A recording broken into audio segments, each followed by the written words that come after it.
آج مت چلاؤ، تم کو ہم سے کچھ مدد نہیں ملے گی۔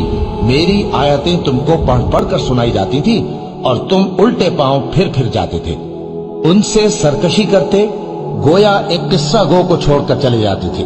کیا انہوں نے اس کلام میں غور نہیں کیا؟ یا ان کے پاس کوئی ایسی چیز آئی ہے جو ان کے اگلے باپ دادوں کے پاس نہیں آئی تھی؟ یا یہ اپنے پیغمبر کو جانتے پہچانتے نہیں، اس وجہ سے ان کو نہیں مانتے؟ کیا یہ کہتے ہیں کہ اسے جنون ہے؟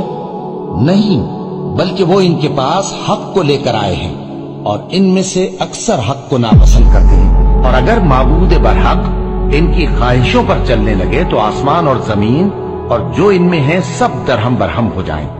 بلکہ ہم نے ان کے پاس ان کی نصیحت کی کتاب پہنچا دی ہے، اور یہ اپنی کتاب نصیحت سے منہ پھیر رہے ہیں۔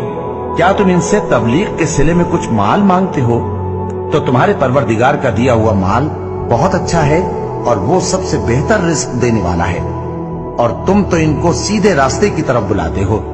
اور جو لوگ آخرت پر ایمان نہیں لاتے وہ راستے سے الگ ہو رہے ہیں۔ اور اگر ہم ان پر رحم کریں اور جو تکلیفیں ان کو پہنچ رہی ہیں وہ دور کر دیں تو یہ اپنی سرکشی پر اڑے رہیں اور بھٹکتے پھریں۔